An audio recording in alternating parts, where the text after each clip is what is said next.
अर्जुन उन्हीं ख्यालों में खोया हुआ था कि उसके कानों में उसकी पत्नी शिखा की आवाज टकराई। अब क्या बाहर ही खड़े रहने का इरादा है क्या? अंदर नहीं चलोगे? कौन से ख्यालों में गुम हो गए? मुझे लगा था माँ को मेरी शादी के बारे में जानकर बुरा लगेगा, मगर माँ को तो जैसे कोई फर्क ही नहीं पड़ा। अजीब आदमी हो, ये तो अच्छी बात है। मुझे मेहनत करने की जरूरत ही नहीं पड़ी। चलो अब अंदर भी चलो। अर्जुन और शिखा अंदर की ओर चले गए। अर्जुन ने देखा कि उसकी हवेली में सन्नाटा पसरा हुआ था। उसे याद था कि उसकी हवेली में बहुत सारे नौकर चाकर हुआ करते थे। डाइनिंग टेबल पर डिनर के दौरान अर्जुन अपनी माँ से जो बोला वो सुन उसकी पत्नी शिखा और रहस्यमय अंदाज में मुस्कुराकर लगातार देखे जा रही थी। माँ, हवेली के सारे नौकर कहाँ गए? मैंने सबको छुट्टी दे दी बेटा। लेकिन क्यों माँ? तुम्हें तो काम करने में बहुत ज्यादा तकलीफ होती होगी। नहीं बेटा, मुझे कोई तकलीफ नहीं होती।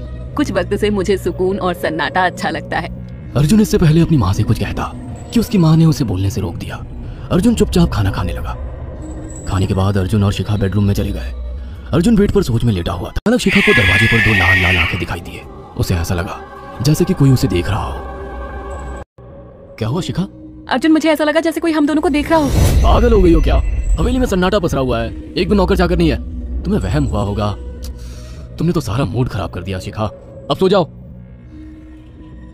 उस रात अर्जुन तो गहरी नींद में सो गया, मगर शिखा की आंखों से नींद को दूर थी। अगली सुबह शिखा जल्दी उठकर किचन की ओर चली गई, मगर उसने देखा कि उसकी सास अर्चना नाश्ता तैयार कर चुकी थी। माँ, आपने तकलीफ क्यों की? मुझे बुला लेती आप। शिखा की बात सुनकर उसकी सास अजीब से अंदाज में शिखा की ओर देखने लगी। उनके देखने के अंदाज में पता नहीं ऐसा क्या था कि शिखा को अपने रोंगटे खड़े होते हुए महसूस हुए। अर्चना धीरे धीरे करीब कदमों से शिखा के करीब आकर बोली, कोई बात नहीं बेटी, तुम्हें अब यहीं रहना है। तुम सिर्फ मेरे बेटे के साथ प्यार से रहो और जल्दी से मुझे एक पोता दे दो। काम की चिंता मत करो, वो सब मैं कर लूंगी। कुछ ही दिनों के बाद अर्चना गर्भवती हो गई।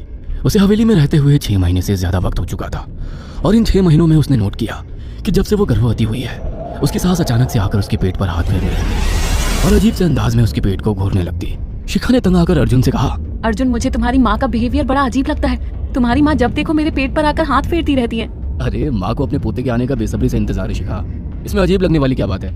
मैं तुम्हें कैसे समझाऊं? मैंने माँ की आंखों में एक अजीब सी चमक देखी है। कैसी चमक? शिखा के मुंह से अचानक से एक अल्फाज निकल गया, जैसे किसी डायन की आंखों में होती है।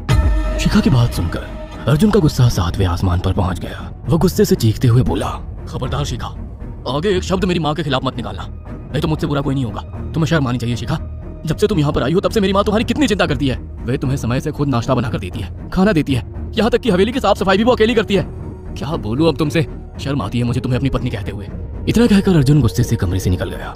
शिखा अर्जुन से बहुत कुछ कहना चाहती थी मगर कह नहीं पाई।